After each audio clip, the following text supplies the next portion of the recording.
Hello मेरे प्यारे दोस्तों, कैसे हैं आप लोग। मैं आशा करता हूं आप लोग बिल्कुल मस्त होंगे और स्वस्थ होंगे। दोस्तों, आज के इस वीडियो में हम बात करेंगे कोटक की तरफ से आने वाले नए म्यूचुअल फंड के बारे में। कोटक ने अपना एक नया म्यूचुअल फंड लॉन्च किया, यानी कि मार्केट में एक नया एनएफओ आया है। तो आज के इस वीडियो में मैं उस एनएफओ की सारी अपडेट्स आपको देने वाला हूं कि ये एनएफओ आपके लिए कैसा रहने वाला है, क्या आपको इस फंड के अंदर में इन्वेस्टमेंट करना चाहिए या नहीं इन्वेस्टमेंट करना चाहिए। डायरेक्टली मैं किसी भी फंड के बारे में आपको ये नहीं बता सकता हूं कि इसमें आप इन्वेस्टमेंट कीजिए या फिर इसमें इन्वेस्टमेंट नहीं कीजिए, लेकिन मैं उस फंड की आपको सारी जानकारी दे दूंगा कि इसमें आप पैसे को इन्वेस्टमेंट करेंगे तो आपके पैसे को किन जगहों पे इन्वेस्टमेंट किया जाएगा, कितने पैसे से आप यहाँ पे इन्वेस्टमेंट को कर पाएंगे और इसकी एनएवी की क्या प्राइस है, कब इस फंड में आप इन्वेस्टमेंट कर पाएंगे और कब से आप नहीं कर पाएंगे। यानी कि फंड के बारे में मैं आपको ए टू जेड सभी अपडेट्स दूंगा। तो आज के इस वीडियो को आप शुरू से लेकर लास्ट तक ध्यान से देखिए अगर आपको कोटक के फंड के बारे में जानना है। तो वीडियो में आगे बढ़ने से पहले अगर आप हमारे इस चैनल पे वारिस ऑफ फाइनेंस पे नए हैं तो हमारे इस चैनल को वारिस ऑफ फाइनेंस को सब्सक्राइब कीजिए फाइनेंस से जुड़ी सभी वीडियोस को देखने के लिए। चलिए बिना देर किए हुए आज के इस वीडियो को हम शुरू करते हैं। व्हाइट बोर्ड पे आपको कुछ चीजें दिख रही होंगी। यहाँ पे हमने क्लियरली लिख दिया है कि कोटक न्यू डेट फंड, यानी कि मैं जिस म्यूचुअल फंड के बारे में बात करूंगा वो एक डेट म्यूचुअल फंड है, डेट कैटेगरीज का म्यूचुअल फंड है। ठीक है, ये चीज आपको क्लियर है। फंड का नाम पहले आप देखिए, फंड का नाम देखने को मिलता है Kotak Nifty triple A bond June 2025 से HTM इंडेक्स फंड एनएफओ है, तो एनएफओ मैंने ऐड कर दिया है।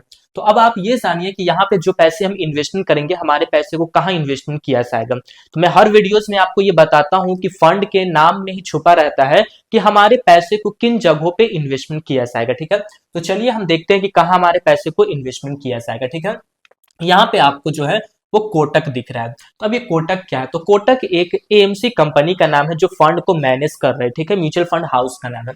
अब देखिए यहाँ पे क्या है, निफ्टी। तो निफ्टी के बारे में आप बेहतर जानते हैं अगर आप म्यूचुअल फंड को जानते हैं तो। ठीक है, यहाँ पे आपको दिख रहा है ट्रिपल ए बॉन्ड। इस चीज को आपको समझना जरूरी है।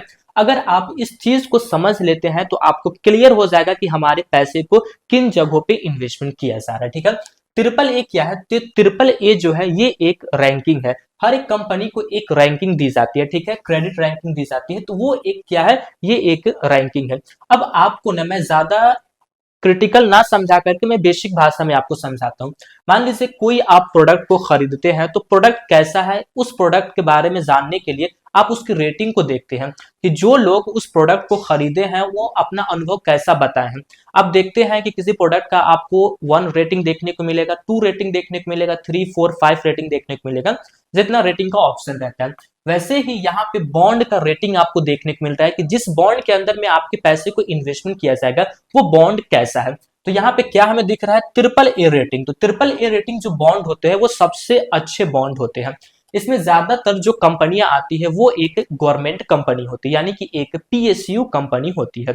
अब कौन सी कंपनी को हम पीएसयू कंपनी बोलते हैं, गवर्नमेंट कंपनी बोलते हैं, जिसका अगर माना जाए कि कोई भी कंपनी का वैल्यूएशन है तो उसका वैल्यूएशन का 51% अगर गवर्नमेंट के पास हिस्सा है, होल्डिंग्स है, तो उसको हम गवर्नमेंट कंपनी बोलते हैं।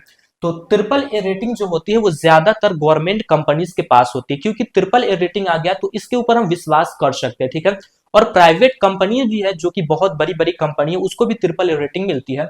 तो ऐसी ऐसी कंपनी के अंदर में आपके पैसे को इन्वेस्टमेंट किया जाएगा, क्योंकि ये डेट म्यूचुअल फंड है। तो डेट कैटेगरीज में ऐसी ऐसी कंपनी को आपके पैसे को कंपनी को लोन दिया जाएगा जिस कंपनी के ऊपर लोगों का विश्वास हो, जहां पे आपको बहुत ही लो रिस्क देखने को मिले, सारी चीजें आपका जो है वो अच्छा देखने को मिले। ट्रिपल ए बॉन्ड है। ठीक है, जो सबसे अच्छा बॉन्ड है, जो सबसे अच्छा कंपनी है, वहां पे आपके पैसा जो है वो जा रहा है। ठीक है, तो अब आपको ये चीज क्लियर हो गया होगा।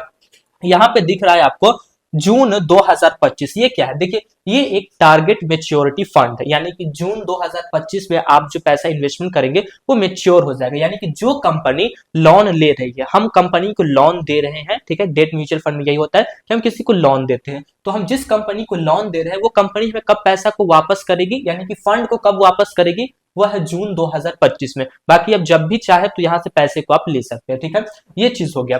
अब एक चीज आपको देखने को मिल रहा है HTM इंडेक्स फंड। तो HTM का मतलब क्या होता है, तो ज्यादा आपको घबराने की जरूरत नहीं है, इसका मतलब ज्यादा कुछ नहीं होता। ये एक चीज को लगाया जाता है, तो मैंने यहाँ पे लिख दिया है HTM, इसका फुल फॉर्म होता है हेल्ड टू मेच्योरिटी, यानी कि ये चीज को ये दर्शाता है कि ये जो फंड है ये एक मेच्योरिटी फंड है, तो ज्यादा इसका कोई मीनिंग नहीं है। ठीक है, तो चलिए मैंने आपको बता दिया कि आपके पैसे को कहाँ इन्वेस्टमेंट किया जाएगा, ज्यादातर पैसे को लेकिन म्यूचुअल फंड के अंदर में आपके पैसे को डाइवर्सिफाई किया जाता है, बांटा जाता है कि अलग अलग जगहों पे आपके पैसे को इन्वेस्टमेंट हम करेंगे। तो उसको भी हम देखते हैं कि कितने जगह पे हमारे पैसे को डाइवर्सिफाई किया गया है। तो उसको देखने के लिए हमको यहाँ पे लिखना पड़ेगा होल्डिंग्स, ठीक है। होल्डिंग्स के अंदर में ही आपको पता चलता है हमारा पैसा कितना परसेंटेज किस जगह पे जाएगा, ठीक है। यहाँ पे देखिए क्या है, ट्रिपल ए बॉन्ड। तो यहाँ पे मैं पहले लिखता हूं triple A bond. Bond triple A bond के अंदर में जो आपके पैसे को इन्वेस्टमेंट किया जाएगा, वो कम से कम आपके पैसे को जो इन्वेस्टमेंट किया जाएगा वो है 95%। आप जो पैसा इन्वेस्टमेंट करेंगे, यानी कि 100 रुपए आप इन्वेस्टमेंट किए हैं तो 95 रुपया फिक्स है कि बॉन्ड के अंदर में ही हमारे पैसे को इन्वेस्टमेंट किया होगा, जिस कंपनी को ट्रिपल रेटिंग मिला हुआ है, ठीक है। 95% कम से कम, और ज्यादा की बात करें तो ये है 100%, ठीक है, कि 100% तक की संभावना है कि यहाँ आपका पैसा जो है वो इन्वेस्टमेंट होगा। अब देखिए यहाँ पे डाइवर्सिफाई किया गया है, तो यहाँ पे एक और एसेट्स हमको देखने को मिलता है, तो वो है हमारा कैश, ठीक है, कैश एंड डेप्ट, ठीक है। यहाँ पे केवल डेप्ट है, ये डेप्ट कैटेगरीज का म्यूचुअल फंड केवल डेप्ट है, तो ये किसी भी कहीं भी लोन अगर देना हो, किसी भी कंपनी को लोन देना है, तो ये 5% जो यहाँ पे है वो लोन दे सकते हैं, ठीक है। मिनिमम कितना है यहाँ पे 0% है, ठीक है, कि 0% आप चाहे तो रख सकते हैं, और मैक्सिमम की बात करें तो यहाँ पे 5% है, तो 5% तक की संभावना है कि आपके पैसे को कैश और डेप्ट के अंदर में इन्वेस्टमेंट किया जाएगा। लेकिन 95% जो आपका पैसा है वो ट्रिपल ए बॉन्ड के अंदर में जाएगा, जिसको ट्रिपल ए रेटिंग मिला हुआ है, उसी कंपनी के अंदर में पैसा जो है वो जाएगा। इसमें ज्यादातर कौन कंपनी रहेगी, गवर्नमेंट कंपनी रहेगी, ठीक है। तो विश्वास यहाँ पे पूरा है, ठीक है। चलिए अब हम बात करते हैं कि इस फंड की एनएवी प्राइस क्या है, फिर हम यहाँ पे डेट की बात करेंगे कि कब इस एनएफओ को लॉन्च किया गया है, कब ये क्लोज हो जाएगा, ठीक है। बाकी फंड के बारे में पहले आप समझिए, ठीक है। एनएवी प्राइस जो यहाँ पे हमें देखने को मिला है वो मात्र 10 रुपए हमको जो है वो एनएवी का प्राइस देखने को मिला है। अब हम बात करते हैं कि आपको लग रहा है कि हम इस फंड के अंदर में इन्वेस्टमेंट करेंगे, ठीक है, क्लियर होगा आपको। तो कितने पैसे से हम इसके अंदर में इन्वेस्टमेंट कर पाएंगे, ठीक है। तो यहाँ पे आप देखिए कि आप कितने पैसे से यहाँ पे इन्वेस्टमेंट कर पाएंगे। इन्वेस्टमेंट का कितना ऑप्शन है, 2 ऑप्शन है। पहला क्या है, एसआईपी, ठीक है, और दूसरा क्या है, लमसम। तो हम देखते हैं कि दोनों के लिए यहाँ पे कितना पैसा आपके पास होना चाहिए कि आप एसआईपी शुरू कर पाएंगे और लमसम शुरू कर पाएंगे। एसआईपी के लिए और लमसम के लिए दोनों के लिए यहाँ पे अमाउंट सेम रखा गया है, वो है मात्र 100 रुपए, ठीक है। 100 रुपए अगर आपके पास है तो आप इस फंड के अंदर में इन्वेस्टमेंट कर पाएंगे। एसआईपी को आप चूज करते हैं तो हर महीने 100 रुपए आपको देने पड़ेंगे। लमसम को चूज करते हैं तो 100 रुपए एक बार आप यहाँ पे इन्वेस्टमेंट कर सकते हो, उसके बाद करिए या ना करिए आपकी मर्जी है। तो 100 रुपए मिनिमम इन्वेस्टमेंट अमाउंट है, ठीक है। अब आप देखिए कि यहाँ पे फंड को मैनेज करने के लिए आपसे जो है वो एक्सपेंस रेशियो क्या चार्ज लिया जाएगा, ठीक है।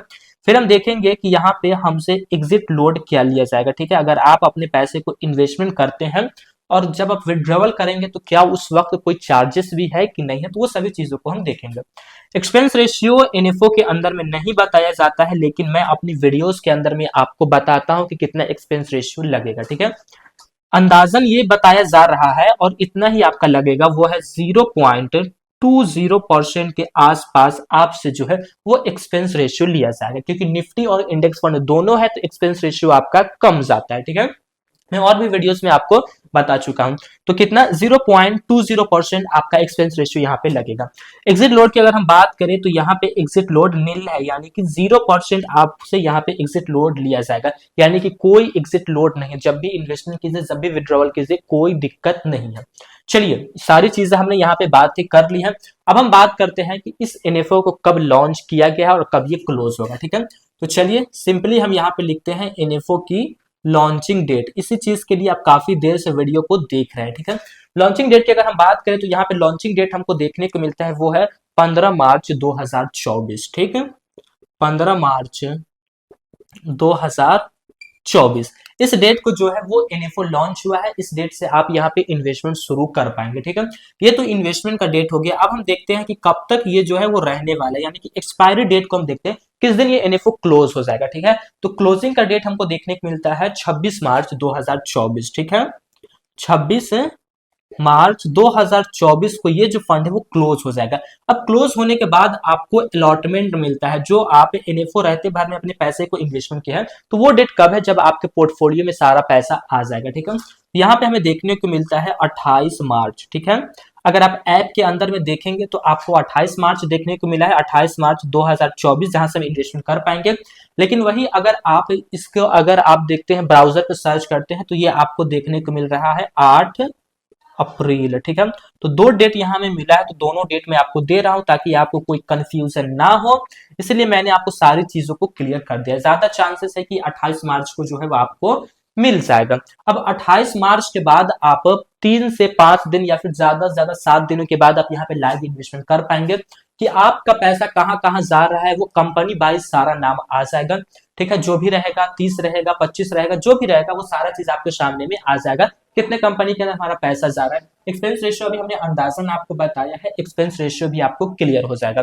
बाकी दोस्तों ये वीडियोस कोई सजेशनल वीडियोस नहीं है कि आप अपने पैसे को इसमें इन्वेस्टमेंट करें। मेरा काम है कि फंड के बारे में आपको सारी अच्छी अच्छी जानकारी को दे देना, फंड के अंदर में क्या एडवांटेज है क्या डिसएडवांटेज है वो सारा चीज हमको बता देने का काम है। बाकी आप इन्वेस्टमेंट करेंगे कि नहीं करेंगे वीडियो देखने के बाद आपको खुद ही समझ में आ गया होगा। तो फिर मिलेंगे दोस्तों एक नए वीडियो में, तब तक के लिए जय हिंद जय भारत, अल्लाह पाक आपको सलामत रखे और आप हमारी वीडियोस को इसी तरीके से देखते रहें।